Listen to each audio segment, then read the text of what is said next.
Welcome to another episode of the Historical Movies Podcast, the podcast all about movies inspired by history. I'm Ross Evans, I'm an editor, and I'm joined, as ever, by Professor of Modern History at Liverpool Hope University and historical scriptwriter Bryce Evans. Bryce, how are you? I'm very good, thank you. I'm looking forward to getting stuck into the glorious movie that is this piece. Yes, because in this episode, I thought it was a dream. What we knew in the forest, it's the only truth. It's the New World.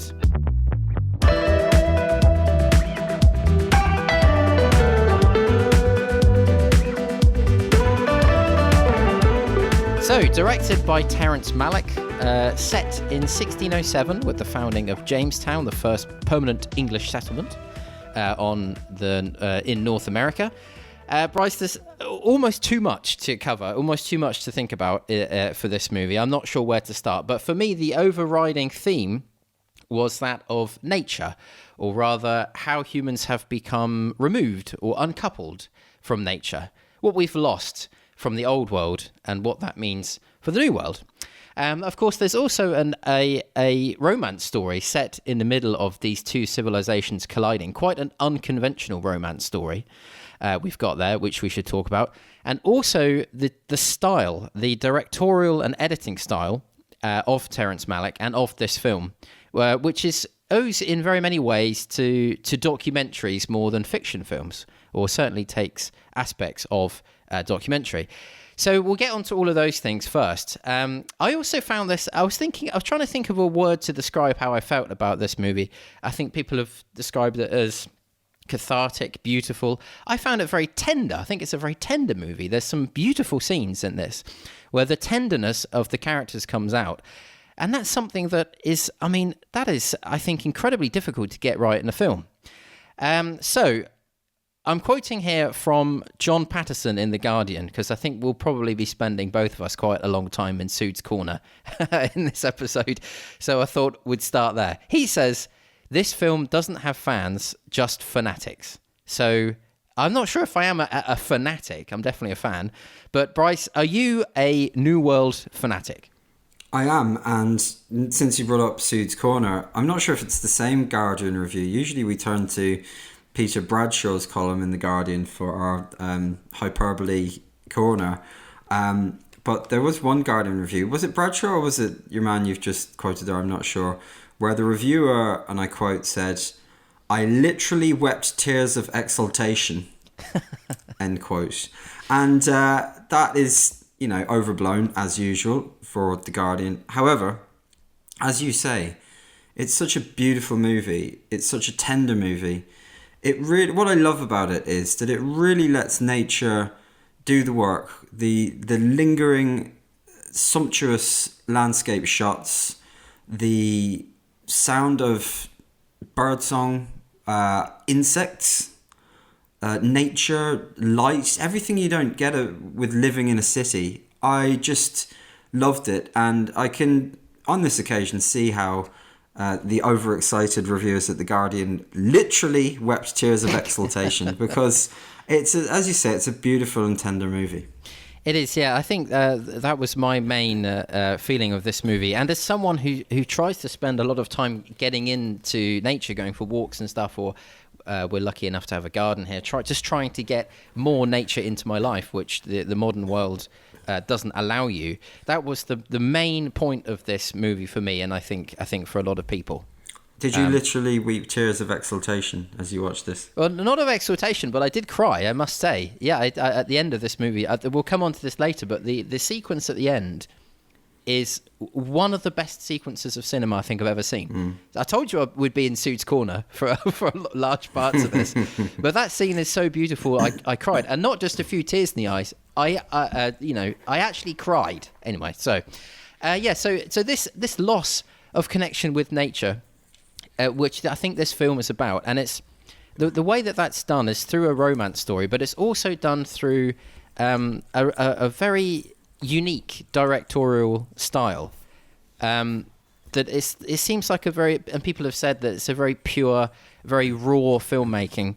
I actually read that Terrence Malick shot 1 million feet of 65mm film. I think I worked out about 150 hours of footage for this, and then obviously cut it all together. And there's a brilliant 1.5 hour proper making of documentary. It's a proper documentary. It's not just arsehole producers sitting down saying, "Oh, my vision for this movie was so and so, and Jonty had this fantastic idea." It's a proper behind the scenes documentary film crew following them as they make it. It's really good, and it's really worth watching if, like us, you love this movie. And I thought, maybe unfairly, because we've covered Mel Gibson films a couple of times on this podcast, can you imagine if Mel Gibson had directed this? And I'm not saying it would be a bad film, but it would be a completely different film. Mel Gibson, Terrence Malick, there's no overblown, no overly composed set pieces, scenes. It's dramatic, but it's not overly dramatized. I actually read that he threw away didn't use most of the score that James Horner, who scored Braveheart and Titanic, we've mentioned on this podcast before, he didn't use it. He used Wagner and Mozart instead. And I think the whole style is just wonderful. What did you make of it? Yeah, I would absolutely tend to agree there. Talk about 2006, which is the year this came out. That was actually the same year in which Apocalypto came out, which we've done on the pod before.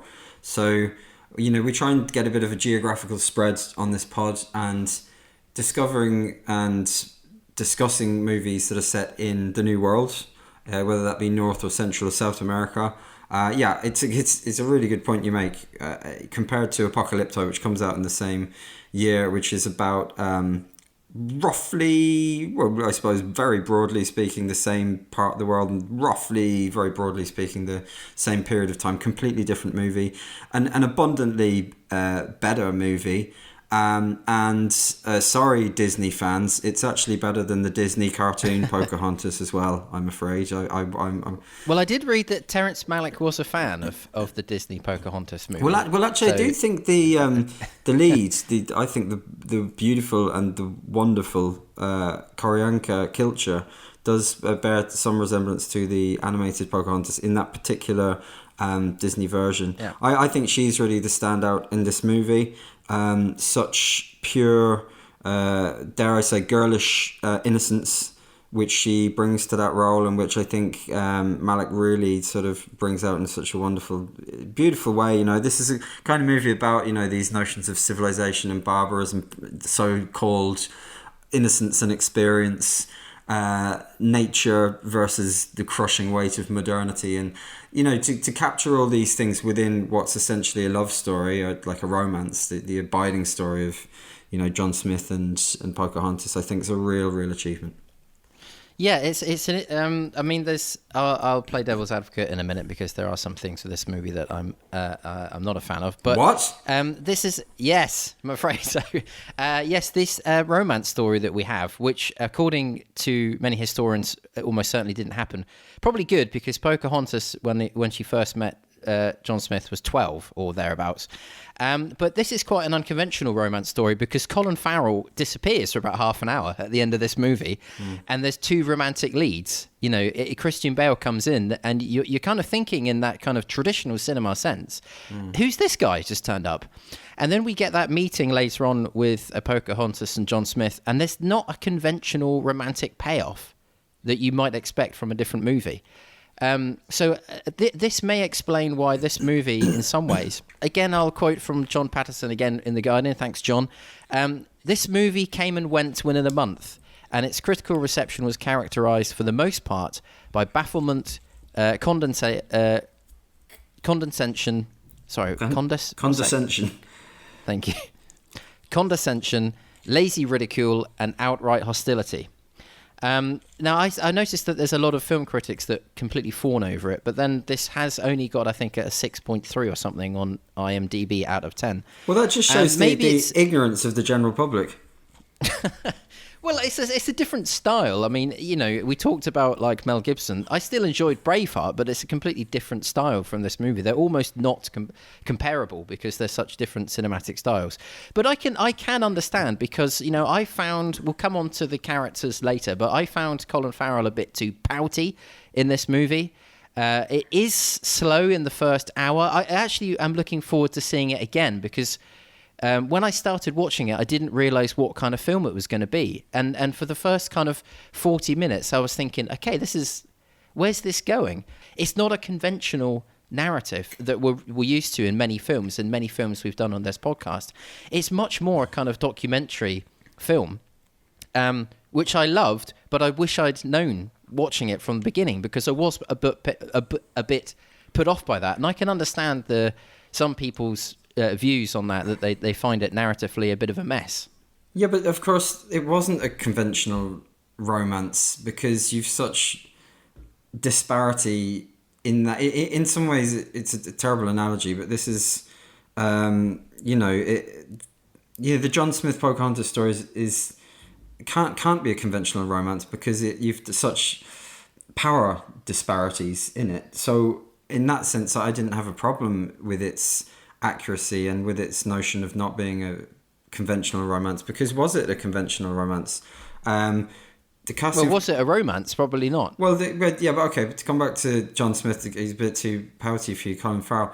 Well, I think that's good casting, actually. This is very much Farrell's bad boy era, and I can tell you as having lived in Dublin in the 2000s, there was no greater pin-up boy than Colin Farrell, this is his hairy, badass era where he's drinking a scatter of pints and having sex with lots of girls in Hollywood. And, John Smith, when you read about John Smith, he's not really a very nice character with all, due regard to anachronism and all the rest. And he is a bit of a sort of badass. And I think this is Farrell's bad boy era. And for that reason, I think it's fairly good casting. And was it even a romance? Can it be cast as anything other than sort of in some ways exploitation? Then again, like you say, with these lovely tender shots in the long grass of that, very natural physical attraction and romantic attraction. I think it captures that fairly well. I mean, one of the other criticisms was that it didn't do justice or due deference to the scale and sophistication of the Powhatan Confederacy, the indigenous civilization in which she comes from. Again, I would say, unless you're making some sort of epic, we discussed in Mutiny on the Bounty where the Tahitians, that scene where the ship comes in and there's, just thousands of extras. It's not... Yeah, how are you ever else going to do justice to that? Okay, I suppose there's a bit of a clumsy sort of plot device with the Pocahontas is scolded for giving the settlers a copper kettle, isn't there? Maybe that's a bit of a clumsy plot device. But, what other movies have portrayed these people in such a fair way? I can't really think of any. On the other hand as well, how many other movies have really portrayed the fate of Jamestown in such an accurate way? I can't think of any. I can think of some movies that portray those early settlers, like was it The Witch? Those sort of early English sort of Puritan settlers, that kind of thing. But this is, I think, for my money, really quite an accurate movie from my knowledge of the period, and a complex movie, and it defies conventional romance narrative, and that's probably why it wasn't received terribly well, because it's a sophisticated movie. And if people don't get that, well, I'm afraid that just portrays their ignorance. There, I said it. Well, I wouldn't go that far. I think there's points to be made about if he shot 150 hours and is trying to get it into 2 hours or maybe 2.5 for the director's cut, I think there's going to be inherently going to be problems in that process. I don't know whether you got this, and I may be so deep in Sood's corner now. I'm stuck in the cushion behind the chaise longue down the back of the sofa. But is the romance in this movie, because it's never actually... do we actually see them kiss, Colin Farrell and Pocahontas? I think in they this movie? more Is it stare longingly into each other's eyes, don't they? Yeah, it's never that's nice. consummated. Yeah, but that's nice. Why do we have to have sex? We don't have to have sex. No. My point is the fact that we don't have that, or it's not. We don't even have to see it. It's not alluded to. You can allude to something in a movie. You don't have to see it. But my point is Terrence Malick making the point that this connection with nature is that people have lost, that this film is about? Is there some analog? Is there some parallel idea there with the idea of pure romance? I mean that in a very positive way. That these kind of fleeting moments. For me, this film was a lot about fleeting moments as well. And that kind of that energy of new life and love, and it's very difficult even to put it into words. That connection between humanity and nature. Is that paralleled in the fact that we have this almost unbelievably romantic love, in the sense of romantic love? Does that make sense?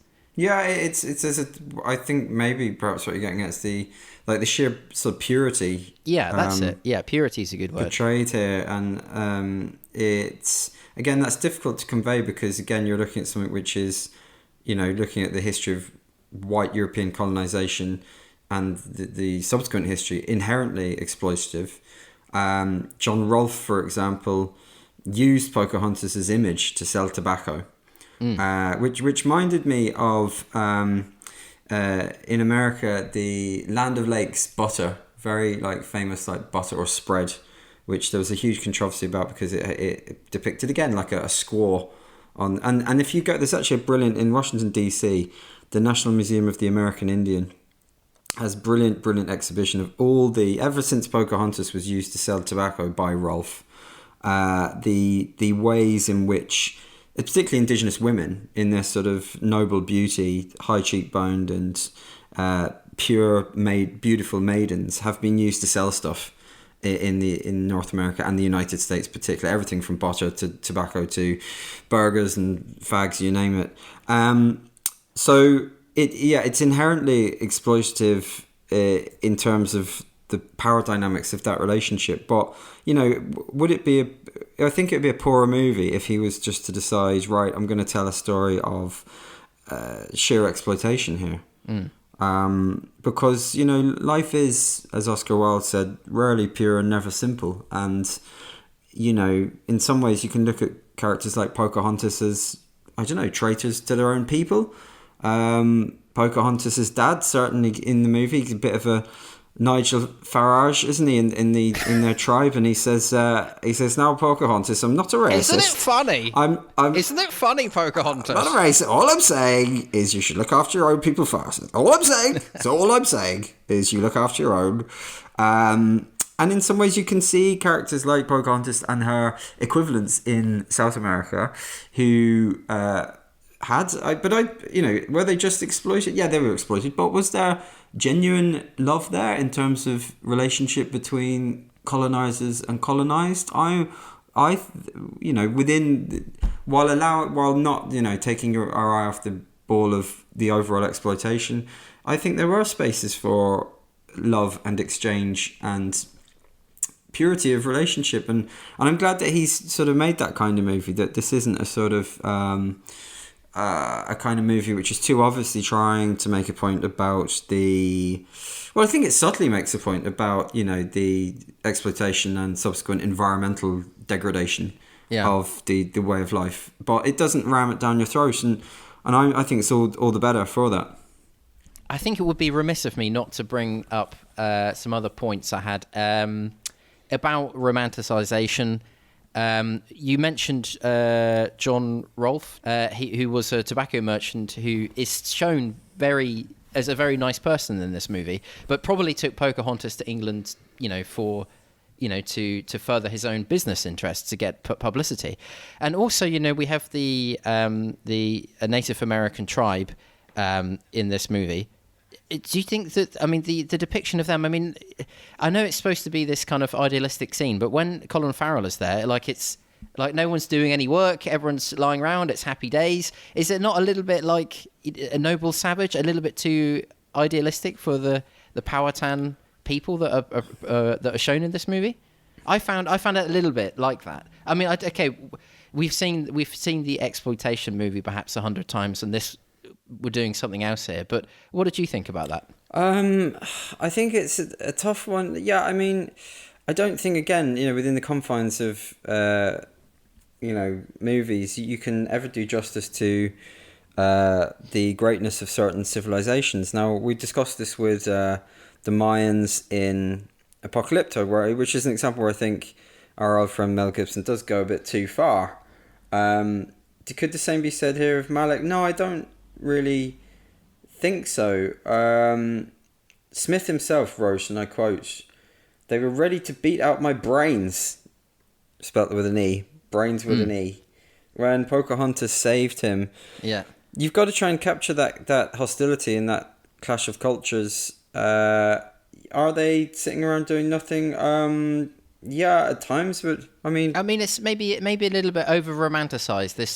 The view of them and their contact with nature. Well, but these were people who, if you think about European civilizations and civilizations arising from the Middle East and inherently linked to settled agriculture and farming, these were people who were living a much less settled lifestyle in a way. That it wasn't. Their attitude to agriculture and nature was, I suppose, a lot less sort of intensive and exploitative in some ways, and I think that is that over romanticized? I think it probably captures it fairly well. I think they did live in harmony with. I don't want to turn into some sort of new age hippie contacting my indigenous Indian spirit guide. Your spirit guide, yes, he's your spirit animal with my wind chimes and all the rest, but. I think they were much more in harmony with nature, and that relates to their system of agricultural production and movement within the environment more than anything. And I think that this film probably does a bit of justice to that. I don't think it's... But again, I'm not of that background myself. I don't know... Do you know what was the reception from Indigenous communities in America to this, or...? Well, I know that, they brought a lot of many different indigenous communities from all over North America into the filming of this, brought them onto the set. In the making of documentary, there's an interview with one leader of a tribe, I can't remember which tribe, and he said the first time that he heard from Terrence Malick that the movie was going to be called The New World, he thought, alarm bells, because, this sounds like the same old kind of over-romanticized nonsense or exploitative nonsense that we've heard many times before. And Terrence Malick, or Terry, as everyone calls him in this documentary, Terry explained to him what the vision was, and by the sound of it, they came on board. And there's a lot of effort. There's by Wes Studi, who plays, Opecha Cano, the guy with the counting stick at the end. I think it's Pocahontas' uncle or something. He's making great efforts that he actually mentions that they're not trying to give this image of the noble savage. He says the phrase noble savage, and they make great efforts to try to think about how these people would have lived 400 years ago. Just going back to the point as well, apparently when the way that they made this film is quite incredible. When they had the set designers building the set, apparently they were all in period gear when they were making it. It sounds like they had horrible work conditions, but it gives this film this authenticity that you often don't get maybe with other Hollywood movies. I just wanted to mention briefly some of the history. This starts in 1607 with the founding of Jamestown, and then we also see some great images from this colony, don't we, in this movie? We get the starving time, as it was called, the winter of 1609 and 1610, which I actually remember about 10 years ago. Archaeologists found evidence of cannibalism from Jamestown from this period. A 14-year-old girl was cannibalized, and they could tell from her skeleton that she had been cannibalized. So we see those scenes. One of my favourite scenes actually is when Colin Farrell has been in the forest and he goes back to Jamestown, and there's that sort of manky dog that walks past, and it's just an absolute hellscape. Yes, as we mentioned, in real life, probably no romance between Smith and Pocahontas. Probably Pocahontas didn't actually save Smith as well, say historians. But I think the point of this is that Malick is using... Yeah, okay. But Malick is using this as the background to what his main point about what he's trying to say, which is, as we said, is about nature. I've got a question for you, Bryce. Do you think this movie covers too long a period? Because it covers 10 years, from 1607 to 1617, to up until the death of Pocahontas. And I don't know whether maybe if, a lot of people were complaining about the narrative and so on, maybe if it was a little bit more focused. I don't know how. I'm just thinking. I've no problem with that time period, because so we have criticism on the one hand. It doesn't capture the complexity and longevity of the Powhatan Confederacy, and then on the other hand, it's too long because it covers 10 years. I think it has to, because it has to cover that those relationships of Pocahontas, Woodsmith, and then Rolfe, and then coming to England, which is over the course of time of that period. I believe, having done a little bit of reading, that's accurate in terms of timescale. Look, the real tragedy of this is not the degradation of beautiful, flourishing indigenous American, environmentally harmonious civilizations by European settlers. It's that poor, beautiful, girlish, vibrant, wonderful Pocahontas has to be taught how to be English by porridge-faced, pasty old hags. And then I knew you'd come on to that, the shipped character. off to grey, rainy England, and eventually expires in bleak, grey, Brexity Gravesend, where her poor bones now rest. That's the real tragedy of this, that she has to actually be shipped off back to grey, rainy, boring England by grey, rainy, boring, pasty-faced old wenches who teach her to... Yeah, Mary, the character, this lady that comes to make her more English. You've got to wear these shoes now, darling, and so on. Well, if that's civilization, then call me a savage. I'm sorry, yeah. I just wanted to get, before we go on to our questions, Bryce, I just wanted to get your opinion. This might be a bit of a tough question to answer, but as a historian, what does this movie say to you about, does it make a point about the colonization of America? Because, this movie is called The New World, and going into it, I was expecting to see some basically this film would explore ideas of the primary colonization of America. But how much can you do? I would be looking at this period with students every year. We look at the Jamestown colony. We look at it within sort of early English imperialism, including in Ireland. A similar sort of mentality of a sort of puritanical-esque crusade of settlement and a shutting out of the barbarians. And we look at some of the people who were, on the early voyages to Jamestown, and scientists, scholars, as well as religious figures, as well as adventurers. You're a whole sort of hodgepodge of early European colonization, and in all its misery, really, and glory, I suppose. I think that it's... could it be a bit more explanatory for the sort of uninitiated? Yeah, probably could. It could lead the audience by the hand a little more, perhaps, in terms of the nature of that sort of early English expansion, with England sort of becoming really a nation state, sort of, and expanding sort of before this and into this period. Sure, but I think I suppose the dilemma perhaps Malick had was that people are already familiar with the Pocahontas story, aren't they? It's such it's been Disneyfied, and it's already, the creation myth of America, I suppose, for American audiences again is immortalized through things like Thanksgiving, is already very well established. So perhaps they don't need that lead in or broader context, and I'm willing to forgive that personally. Yeah, so I think this movie does a. You could say perhaps what it sacrifices narratively, it is needed so that you have these little raw vignettes of what these moments could have been like. So let's move on to our list of questions. So I've got one supplementary question for you, Bryce, and that is, if Colin Farrell has taught Pocahontas to speak English, why doesn't she have a Dublin accent? Well, I think if I cited before the bizarre movie Alexander, in which Yeah. Alexander the Great, and his played by Colin Farrell, of course, with blonde hair, is still in his hairy badass stage, and his entire generals and army, including I think who's it, Jared Leto, etc., all have Dublin accents inexplicably in that movie. So yeah, but she doesn't. Thankfully, Pocahontas doesn't thankfully end up with a Dublin twang.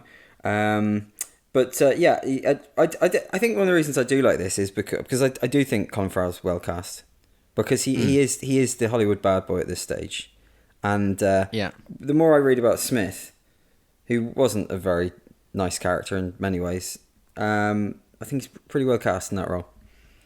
Yeah, I think both main characters are sort of resigned to their fate in this movie a little bit, which took me a little bit by surprise because I have to say I found that Colin Farrell is basically, he's got his chest out for most of this movie. Even during the starving time, like in freezing cold Jamestown, he's still got his chest out. Even when he has to do hard labour and he's tied up by his feet every night, he still looks great. This is because he's still, head and shoulders in the morning. Yeah. A protein bar, working out. But because anyway, this is hairy badass Farrell in his pomp, in his imperial phase, if you like.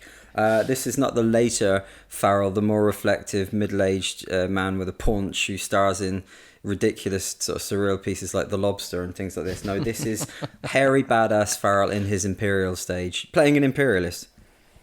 So what was your favourite scene, Bryce? I've said mine at the beginning of the podcast, which was the end sequence, which I will fawn over in a moment. But what was your favourite? Yeah, I agree. That's a really good and a sort of brutally quick death towards the end of Pocahontas, which is done really well. I just think, as it was historically, she died very quickly, didn't she? Yeah. I just think and that is the broadest context here, isn't it, of this contact between these civilizations. It's very rapid disease and death, isn't it? In this whole broader context. But I suppose I probably would go for just the early, lingering, nature-driven scenes of desire and affection between Farrell and Pocahontas in the long grass. I just think, as you said before, there's a lovely tenderness to those, so I'd probably go for that. I love the battle scene in this about halfway through because I think it conveys, like I've not seen in very many films, the confusion of battle. They sort of have a fight and then they'll have a break and they'll sort of, okay, what do we do now? Yeah, it's very good. Shot like that, documentary style. It's fabulous. And actually, but apart from that one, all of my favourite scenes come at the end of this movie. The images of the Native Americans, as you say, as soon as they land in Blighty, they're gonna cop it, catch some absolutely horrific disease. Wes Strudi walking around a stately home garden is a beautiful analogy at the end. He's looking at all the trees. But this end sequence, I've got to come back to this end sequence where we hear Wagner, and we see this beautiful collection of images. And I'll try not to get too over the top with it, but it's just so magnificently edited and shot. It is. I found it stunningly beautiful, and the way that it's done is also so clever because you mentioned the death of Pocahontas. We don't see a shot of her; we see a reflection of her, and we see a close up of Christian Bale, and it gives her that dignity in death. And it also says, I think the point is that she says, "Oh, Christian Bale says, Pocahontas told me, almost like death is another part of life. That, in the Western world now, we think of death as this completely other area, and maybe to other cultures it wasn't. It was just a way of life. There's a shot of a Native American sitting in a chair, and then there's a jump cut, and he sort of runs out into this ornate garden. And then the very last shot, I think, which I think maybe it's about the spirit leaving or something, or wanting to be free. And then the very last shot is this pine cone that falls off a tree. And then we just have the sound of nature over the credits at the end. There's no musical score. It's just nature. It's stunning. Superb. It is one of the greatest scenes, I think, in cinema. Absolutely fabulous. So that is my favourite scene that we've ever covered on this podcast. Wow. Yeah. So your favourite performance or character, Bryce? It has to be, despite hairy badass Colin Farrell, it has to be Q'orianka Kilcher, who plays Pocahontas, who lives this stuff. If you read a bit about her, she's very much into her environmental rights activism, her indigenous rights activism. In 2010, she went as far as to chain herself to the White House to make a point about a lot of those issues there. And I think she steals the show with like I say, I don't mean it in a condescending or condensation way, as you were saying earlier on. I don't mean to be patronising at all, but there's a wonderful girlish innocence to the performance. And I just think there's a beauty and a purity of life portrayed there by her, which she embodies really, really nicely. So she's my favourite. Yeah. I think Christian Bale is also a great... Well, I think he's always great in movies. I'm a big fan. He is, actually. He's a very good... Yes, he's very good. But he does great with not a lot, you could say, in this movie. And Christopher Plummer apparently was greatly pissed off that most of his scenes were cut out by Terrence Malick. One's reduced to like a background noise, apparently. Wow. And he was very annoyed at that. Good. I like that. I as an editor, I'm a big fan of get the machete out and cut it how you want it to be. Fantastic. So which historical figure from the movie should do the DVD commentary? Pocahontas for you? Yeah, I'd like to get an inkling of what she was really thinking when she had to hang out, like I say, with these wave-faced, white, grey English types, and what her real feelings were on coming to the supposedly civilised outcrop of Northern Europe that is England. That'd be fascinating. It'd be fascinating to get inside the head of an Indigenous person from that era in terms of their mode of thinking. So, yeah. What about yourself? Yeah, definitely Pocahontas. I mean, I think she was 21 or 22 when she died, which is quite incredible if you think about how her effect on the sort of modern culture, for such a short life, basically. What's the best companion film to watch with this one? We've mentioned Disney's Pocahontas. Maybe it's the same movie of the same year, which we've already mentioned, Apocalypto, which again gives like a contrast, doesn't it? It's a different type of movie. Well, like I enjoyed Apocalypto as a Mel Gibson action flick. It's a very different movie. It's not inherently better or worse. At the same time, it is much worse than this movie, because I suppose you're like I say, you're describing. You've got two directors there, very different directors, who are basically conveying a very similar period and a very similar part of the world. And my goodness, what a contrast, what a disparity in terms of how that's rendered between Apocalypto and this one. What about you? Maybe I was thinking maybe Last of the Mohicans, but it's been so long since I've seen it. I'm not sure. A similar theme, maybe. So we're getting on to marks out of 10, Bryce. What did you give The New World? Well, for the first time on this pod, I'm going to give a film a nice round 10. This is a 10 out of 10 for me. Absolutely loved this movie. I think it's one of the best things ever committed to film.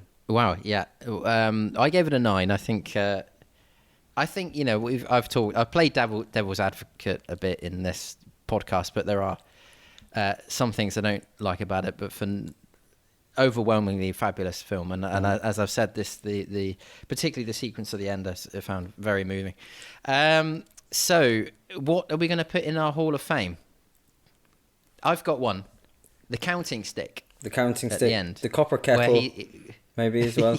It's Colin Farrell's chest hair.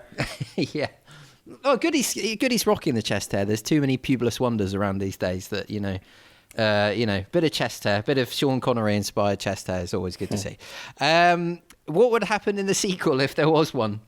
I haven't given that any thought. What do you think? Well, I'd only come back to the history that how do you say, it all goes downhill pretty rapidly, doesn't it? After this, there's a Native American uprising in 1622, because of the way these civilizations are meeting each other. 500 English colonists are killed, and then there's huge reprisals, and then there's almost a genocide, and the Native American uprising is used as an excuse for why that has to happen. So nothing happy, I don't think. Have we got anything for Sood's Corner, or have we mentioned everything? I think we've basically intermittently kind of peppered this podcast with both quotes and also our own. I think our on own this thoughts occasion, on this movie. the tears of exultation are warranted. I actually had a review. No, it's not Sude's Corner, but I read a review by a Spanish critic, Juan Luis Caviaro, who writes: Si me preguntas cuál es la mejor película que vi en 2006, sin dudarlo ni un instante, mi respuesta será El Nuevo Mundo. Roughly translated, if you ask me what is the best movie I saw in 2006, without doubt and in an instant, I would say The New World. And that's a big shout, because 2006 was also the year which saw such eminent movies as Borat, Final Destination 3, yes. and Disney's Cars. More seriously though, 2006 also saw one of my favourite movies of all time, which is The Departed. Oh, yes. 4 Oscars, including the only Oscar Scorsese's got, Best Picture and Best Director for Scorsese. I think one of the all-time great movies, The Departed. But I would agree with Mr. Caviaro in that I would actually plonk this even above such a brilliant and star-studded movie as The Departed, because I just think it's just like you said, it's a different type of cinema, and it's such a rewarding. Again, trying to not reach for superlatives here, but it's just such a rewarding and tender watch that I would, if anyone hasn't seen it, listening to this, I'd say stop what you're doing. And sit down and unless you're critical worker and you're performing heart surgery. No, even in which so, case, carry on. Even if you're in the middle of the triple heart bypass and you're a surgeon, take 2.5 hours. I mean, what's the worst that could happen? This will enrich your life. It's an interesting point that this film was, I don't know if it's snubbed is the right word, but it doesn't so this was the January 2006 Oscars ceremony, I think, because the way that those award ceremonies, March 2006, the way those award ceremonies work. This was only nominated for Best Cinematography. Did it which win? It didn't win. No, it didn't win. Huh? Yeah. It didn't win any Oscars. No, which is kind of crazy, really. But Best Picture was Crash. Other movies.